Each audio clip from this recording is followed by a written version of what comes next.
Kawan, lu sadar nggak? Hidup lu yang sekarang, semua kejadian, semua rasa sakit, semua pertanyaan, kayak lagi nunjukin sesuatu.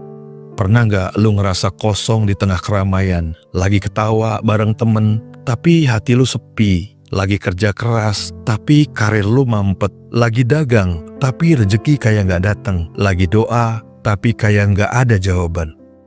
Kawan, itu bukan kebetulan, itu undangan. Undangan buat lu masuk ke lapisan yang lebih dalam dari diri lu sendiri. Dunia luar ribut, tapi semesta lagi bisikin sesuatu. Dan malam ini, kita bakal coba dengerin bisikan itu bareng-bareng. Lu pernah ngalami rasa aneh? Kayak lu udah pernah lewat jalan ini sebelumnya, padahal jelas lu baru pertama kali lewat situ. Atau lu ketemu orang yang rasanya familiar banget, padahal lu baru kenalan. Itu yang disebut dengan deja vu. Tapi kalau lu dalemin, itu bukan sekedar error otak, itu tanda, itu kode semesta. Semacam pintu kecil yang terbuka sebentar, nunjukin kalau hidup lu lebih dari sekedar rutinitas pagi berangkat kerja, sore pulang capek. Deja vu itu kayak bisikan halus, lu pernah ada di sini, lu pernah ngalamin ini, dan sekarang lu lagi diingetin sesuatu. Nah, apa yang diingetin? Bisa jadi hidup lu yang sekarang sebenarnya bukan hal baru. Lu cuma lagi muter di pola yang sama, ngulang-ngulang terus, sampai lu sadar dan lu putusin buat keluar dari lingkaran pengulangan itu. Dan kalau lu perhatikan, semua tanda-tanda kecil di hidup lu itu kayak peta. Kadang berupa mimpi yang aneh tapi nyantol. Kadang berupa orang asing yang ngomong satu kalimat tapi nancep banget. Atau kejadian random yang entah kenapa bikin lo merenung panjang. Pertanyaan sebenarnya bukan kenapa ini terjadi pada gue, tapi kenapa gue disuruh lihat ini sekarang. Karena bisa jadi semesta lagi narik lo buat masuk lebih dalam. Biar lo sadar, lo bukan cuma badan yang kerja dan capek. Lo jiwa yang lagi dikasih kode. Dalam banyak ajaran tua, dari kitab Hermetik di Mesir sampai kisah para sufi di tanah kita, selalu ada satu momen yang sama. Manusia diminta menatap cermin batinnya sendiri. Disitulah muncul bayangan, sisi gelap yang selalu kita hindari. Orang modern ngelihat ini kayak trauma masa kecil, rasa bersalah, atau kegagalan. Tapi para guru mistik percaya bayangan itu bukan musuh. Dia justru pintu. Kalau lo berani menatapnya, lo bakal ketemu inti jiwa lo. Para filsuf menyebutnya gnosis. Para sufi menyebutnya ma'rifat. Dan lo mungkin bakal menyebutnya sebagai panggilan hati yang gak bisa lo tolak. Masalahnya, begitu lo ngeliat ke dalam, lo bakal nemuin sesuatu yang bikin merinding. Bayangan lo sendiri. Sisi gelap lo. Rasa takut, marah, dendam, dan rasa bersalah. Semua yang selama ini lu sembunyiin. Lu mungkin ngerasa ini bukan gue, kok serem banget ya. Tapi justru itu lo. Itu bagian dari jiwa lu yang selama ini lo tolak. Nah, di titik ini banyak orang kabur. Mereka balik ke rutinitas, pura-pura lupa, pura-pura sibuk, pura-pura gak peduli, karena gak kuat ngeliat bayangannya sendiri. Tapi kalau lo berani bertahan, lo bakal nyadar bayangan itu gak pernah berniat nakutin lo.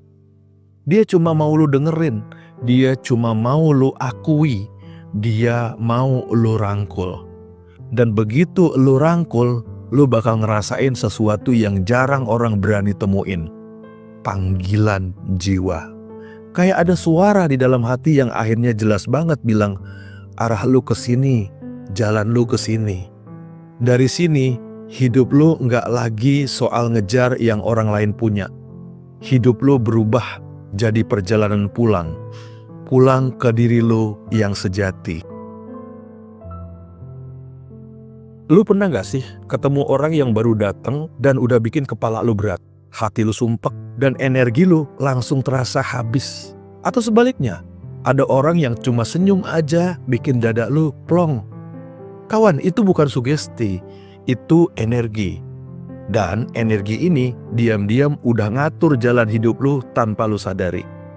Energi itu nyata, bukan cuma kata-kata manis para motivator. Bukan cuma istilah yang dipakai orang-orang dianggap mistis. Energi adalah getaran hidup yang memancar dari dalam diri lo, dari pikiran lo, dari niat lo. Bahkan dari luka lama yang belum lo sadarin, dari trauma-trauma lo. Kebanyakan orang hidupnya terikat dalam drama yang diwariskan. Ada yang tumbuh dengan drama selalu harus nurut. Ada yang hidup dengan drama gue gak pernah cukup baik. Ada juga yang ketarik dalam drama gue harus nguasain orang lain biar bisa dikalahkan. Semua drama itu kawan, kayak tali tak kasat mata yang narik energi lu setiap hari. Dan gawatnya, makin lu gak sadar, makin kuat tarikan itu. Lu capek bukan karena kerja, tapi karena energi lu habis kebagi buat ngeladenin drama lama itu. Tapi adakah solusinya? Ada jalannya kawan. Kesadaran lu sendiri bisa jadi pisau yang memotong tali-tali itu. Kesadaran adalah cahaya. Dan begitu cahaya itu lu nyalain, lu akan lihat jelas mana energi yang asli dari diri lu, mana energi palsu yang ditanamkan oleh drama lama. Bayangin, kalau semua energi yang bocor itu balik lagi ke diri lu akan lebih ringan, lebih tajam, dan lebih damai. Bukan cuma soal rezeki atau sukses dunia, tapi soal lu akhirnya hidup sebagai diri lu, bukan jadi bayangan orang lain. Pertanyaannya sekarang, lu mau terus jadi aktor di drama lama yang gak pernah lu pilih? Atau lu berani cabut panggung, keluar, dan mulai nulis cerita baru dengan cahaya lu sendiri? Lu pernah gak lagi kepikiran seseorang, tiba-tiba dia nelpon? Atau ketika lu lagi buntu nyari jawaban, tahu-tahu lu ketemu orang random yang ngasih ucapan persis ngejawab pertanyaan lu? Kawan, itu bukan kebetulan, itu adalah bahasa semesta. Dalam perjalanan spiritual, lu akan sadar hidup ini gak pernah acak. Semua pertemuan, semua kejadian, bahkan hal kecil kayak lihat kata tertentu di papan reklame, itu bisa jadi petunjuk. Sudut pandang ilmu pengetahuan menyebut ini sinkronisitas. Momen-momen yang kelihatannya kebetulan, tapi sebenarnya disusun rapi oleh energi yang lebih besar yang ngatur alur hidup lo. Semesta gak pernah ngasih clue lewat suara besar yang turun dari langit. Semesta bisikin lewat detail kecil yang sering lu anggap sepele. Masalahnya, kebanyakan orang keburu nyinyir, skeptis, atau sibuk dengan drama sendiri, sampai gak bisa denger pesan itu. Lu bayangin hidup lu kayak di hutan gelap. Sinkronisitas itu kayak cahaya lilin kecil yang muncul di jalanan. Dia memberi lu tanda, kawan, lewat sini aja. Kalau lu peka, cahaya itu bakal nuntun lu. Tapi kalau lu cuek, lu bakal terus nyasar di kegelapan hutan kehidupan. Dan sinkronisitas ini kawan, makin sering muncul kalau energi lu selaras. Kalau hati lu bersih, pikiran lu jernih, lu kayak jadi magnet yang otomatis narik orang, tempat, dan kejadian yang lu butuhin. Ini saatnya lu sadar, lu gak pernah sendirian dalam perjalanan hidup ini. Kawan, jadi lain kali kalau ada kebetulan yang nongol di hidup lu, berhenti sebentar. Tarik nafas lu pelan-pelan. Jangan buru-buru bilang itu random. Bisa jadi itu undangan semesta buat lu naik level. Pernah gak lu masuk ke sebuah ruangan, terus lu langsung ngerasa auranya berat, sumpek, kayak bikin sesak di dada? Atau sebaliknya, lu ketemu orang asing yang baru lu kenal, tapi langsung lu ngerasa familiar, kayak udah kenal lama gitu.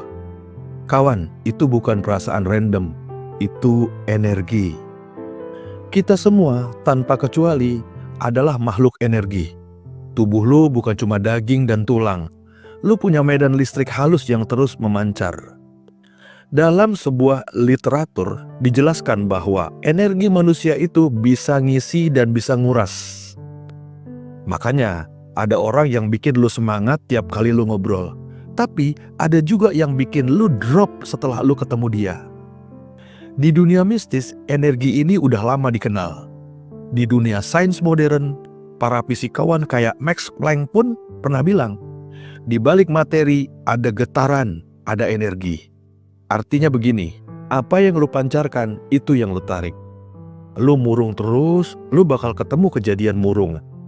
Lu penuh syukur, semesta bakal pantulin hal-hal indah kepada lu. Dan yang lebih dalam lagi, energi ini bukan cuma antara manusia, pohon, hewan, bahkan tempat punya energi yang bisa lu rasain. Makanya ada spot di alam yang bikin lu damai. Tapi ada juga tempat-tempat yang angker yang bikin lu gelisah. Padahal gak ada apa-apa. Itu bukan halusinasi kawan. Itu lu lagi bicara dengan bahasa energi. Hidup jadi jauh lebih magis kalau lu sadar bahwa energi ini nyata. Lu bisa pilih mau jadi orang yang menguras energi sekitar atau orang yang ngasih cahaya kepada sekeliling. Semakin lu jaga energi lu, semakin lu nyambung dengan aliran semesta.